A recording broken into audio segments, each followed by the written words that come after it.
Bueno, muchachos, entonces vamos a hablar un poquito de una contextualización histórica rápida que necesitamos para poder aterrizarnos en todo lo que hemos estado viendo un poquito sobre la literatura de la Edad Media. ¿Por qué, ¿Por qué hablar del contexto social? Si no hacemos una contextualización social no vamos a entender las razones por las cuales la literatura tiene unas intenciones, por la cual la literatura toca unos temas en específico y por lo cual como tal la literatura se estanca durante el periodo de la Edad Media. Entonces, para entender la Edad Media, principalmente tenemos que hablar del Imperio Romano de Occidente. El Imperio Romano de Occidente es uno de los imperios más grandes y más apoteósicos de la historia, no solamente de Europa, sino de la historia de la humanidad. Se hacen con el poder al empezar a conquistar otras regiones. Roma empieza a conquistar otras regiones, empieza a ampliarse en toda lo que corresponde al territorio de Europa y comienzan a empoderarse económicamente y políticamente, a colonizar, decíamos, a invadir, a robar, a saquear. No solamente cuestiones económicas, sino cosas culturales, costumbres, apropiarse de muchísimos otros aspectos, además del económico, que sí ocurría, como digamos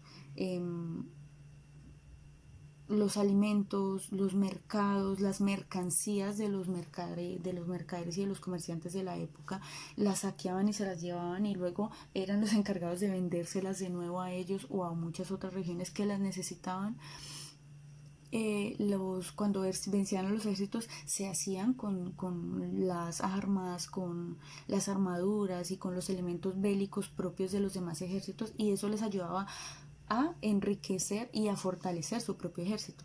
Entonces, tenía una disciplina militar impecable, tenía una organización muy buena al interior del imperio, pero entonces comienzan a dejarse corromper, porque es un problema de corrupción. Los emperadores se empiezan a volver avaros, ya teniendo el dinero, ya siendo el imperio económico más fuerte de en ese momento, eh, y comienzan a querer perseguir unas razones particulares, unas razones de económicas, unos intereses particulares en cuanto a la economía y en cuanto al poder de la jerarquía que estaban favoreciendo en ese momento al imperio. Entonces, una vez que se empieza como a gestar esta idea de codicia, esta idea de corrupción, el Imperio Romano empieza a flaquear en muchas cosas. Hay 7 razones por las cuales cae el Imperio Romano de Occidente. Hablemoslas rápidamente. Eh, Empiezan a subir los impuestos. Decíamos, es uno de los imperios más ricos. No solamente hablemos de la región, porque sabemos que un imperio o cuando un país es rico, no solamente es rico todo el mundo que hace parte de ese país, sino los gobernantes o quienes están en la cima de la jerarquía. En este caso es igual, emperadores, altos militares, consejeros, la élite, por decirlo así, es la que goza de la riqueza, aunque en general Europa como tal, perdón, el imperio romano como tal, el vulgo o el resto de la gente no está mal económicamente, transcurre como cualquier país, personas con necesidades, como personas que están subiendo en la escala. Pero entonces empiezan a subir los impuestos, les imponen impuestos a todos los miembros del Imperio Romano, y como bien sabemos, las poblaciones menos favorecidas económicamente tenían que igual pagar el impuesto, pero no tenían el dinero ni los recursos para poder cumplir con la cuota, y eso empieza a generar pues una pobreza mayor, porque obviamente tenían que cumplir, porque si no los encarcelaban, porque bueno, les caían las medidas de ley, y empiezan a verse aún más perjudicadas, empieza a crecer, a gestarse una pobreza en ciertas regiones, lo que genera que haya unos saqueos. ¿Listo? Entonces, primero los impuestos, segundo unos saqueos internos por parte de las personas menos favorecidas, porque necesitan tener dinero, necesitan sobrevivir. Entonces empieza el crimen, el robo, las extorsiones, los saqueos y todo esto entre los miembros, entre los mismos miembros de la comunidad, entre los mismos miembros de la población. Además de esto, los enemigos del Imperio Romano, que eran ejércitos grandes, que eran otros que habían gozado en otra época de también cierto poder o que querían hacerse con el poder de Europa, en este caso vamos a hablar de los hunos. Eh, si ustedes han visto la película de Mulan o algo así de muñequitos, ustedes escuchan hablar del ejército huno y de Atila. Atila es uno de los más grandes, más importantes comandantes. Entonces, Atila comienza a intentar debilitar el Imperio Romano de Occidente. ¿Qué ocurre? Como no pueden penetrarlo como tal, porque pues hay toda una razón de ejércitos que están resguardando las fronteras y todo eso, entonces empieza a saquear todo lo que intenta entrar. Todos los alimentos, todas las provisiones, todo empiezan a haber saqueos que no dejan que entren la mercancía. Entonces, a raíz de eso se suben aún más los impuestos porque pues a las grandes élites no les están llegando lo que necesitan, a los grandes comerciantes no les está llegando sus mercancías para poder seguir el proceso económico natural.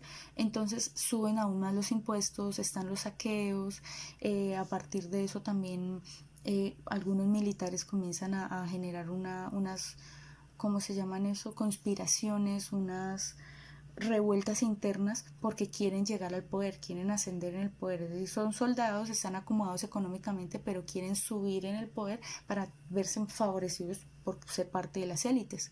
Entonces empiezan a gestarse, ya no es un ejército que lucha por su imperio en contra de los enemigos, sino que ahora hay unas luchas internas y unos intereses personales que hace que ahora hayan traiciones, que hayan conspiraciones, que hayan ataques entre ellos mismos, que se empiece a debilitar el imperio desde adentro. Entonces, por una parte el imperio se está debilitando desde adentro, por otra parte los están debilitando desde afuera, en tanto a que no dejan entrar las mercancías, y por otra parte las comunidades, el vulgo se está viendo desfavorecido y están empezando a entrar en unos problemas sociales. ¿Qué generan esos problemas sociales? Unas revueltas como guerras civiles o bagaudas, que se llamaban en la época, y entonces empieza a volver todo un caos, todo un caos. A partir de eso se pierde la disciplina del imperio, justamente la disciplina militar de la que gozaba el imperio. El ejército se va para el carajo porque pues no saben en quién confiar, en quién no. Es decir, sigue funcionando el ejército, pero ya no es fuerte porque ya no es una cosa que está bien establecida, ya no es una cosa que está concreta. ¿Qué pasa a raíz de eso?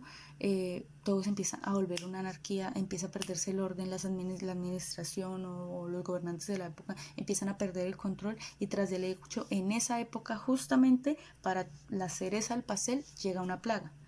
Las plagas generan hambrunas, generan problemas salubres, afectan la economía. Sabemos que lo que pasa o en este momento con la epidemia del coronavirus afecta la economía y todo se va para el carajo. El imperio romano se debilita y empiezan los hunos a invadir, a atacar, a debilitar, y finalmente otros ejércitos y otros intereses, otras poblaciones, otros imperios también aprovechan la coyuntura, atacan y el imperio romano cae. ¿Listo? Esas son razones para que caiga el imperio romano de Occidente. ¿Por qué es importante?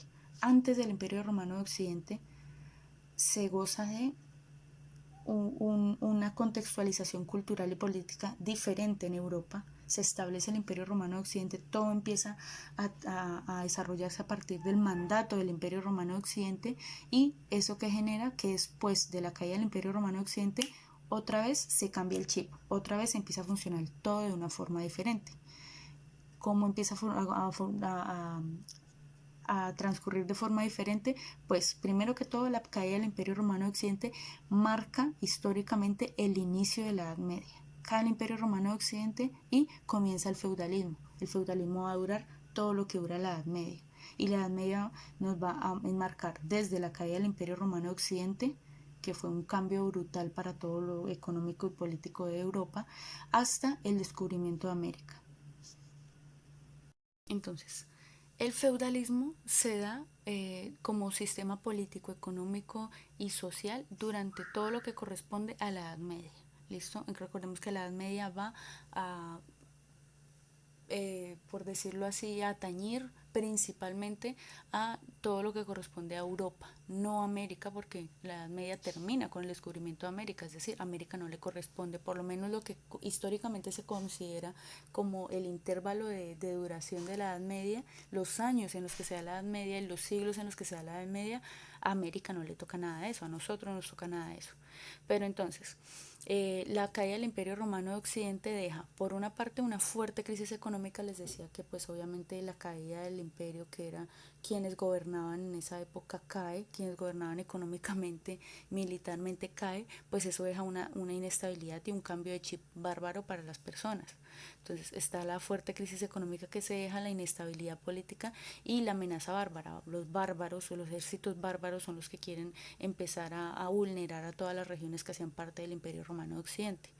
Entonces, subieron los impuestos, les decía, obviamente durante la caída del Imperio Romano de Occidente han subido los impuestos, los bárbaros, los hunos están atacando a los comercios y pues la gente no puede surtirse, la gente no puede ir hasta la capital, no puede ir a comprar. Entonces, ¿qué pasa? Se empieza a ruralizar, es decir, se empiezan a sembrar y las mismas personas empiezan a hacer sus propias sembras, a utilizar sus propios campos, a utilizar el trueque, el dichoso trueque de yo, bueno, yo tengo zanahorias, venga trueque, hago trueque y usted siembra tomates y así nos vamos alimentando. Se empieza a ampliar todo lo que corresponde a la siembra y el uso de las tierras para la agricultura. Es decir, se autoabastecen porque yo mismo puedo generar mis propios alimentos, yo mismo puedo generar mis propios métodos para surtir sin necesidad de ir a las capitales, sin necesidad de ir a los mercados. Eso así pide el sistema feudal.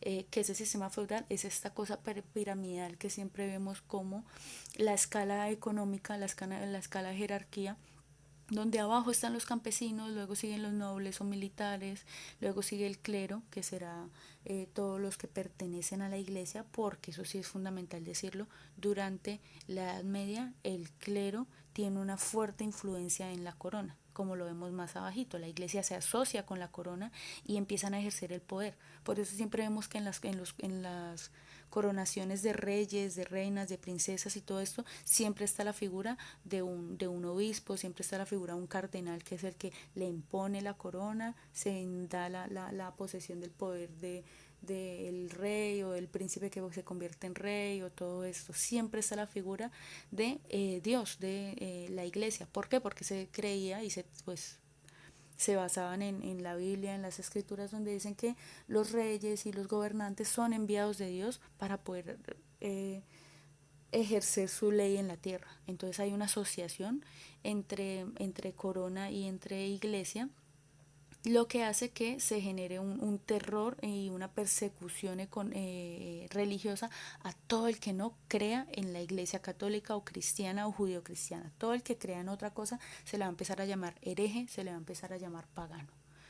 ¿Listo? Pero entonces para que el cristianismo se empoderara en Europa, lo primero que debió ocurrir fueron 3 mandatos. Obviamente esto lo estamos hablando si decimos que son más de 10 siglos o para aproximadamente 10 siglos, 1000 años, algo así, lo que dura la Edad Media, pues obviamente estamos hablando de mandatos de césares, de emperadores que se dan a lo largo de todos esos años, ¿no?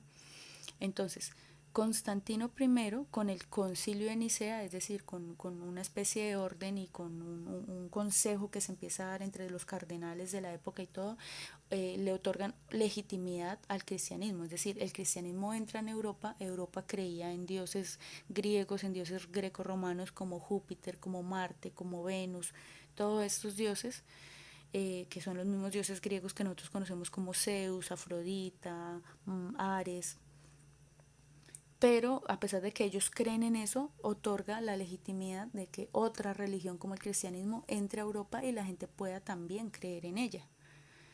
Juliano II, muchos años después, se le denomina el apóstata, tiene creencias paganas, es decir, no cree en el cristianismo, por lo que cuando sube al poder lo que se dedica es a exterminar a todo aquel que crea en el cristianismo porque él quiere volver a las antiguas tradiciones de los dioses y las culturas que yo les decía.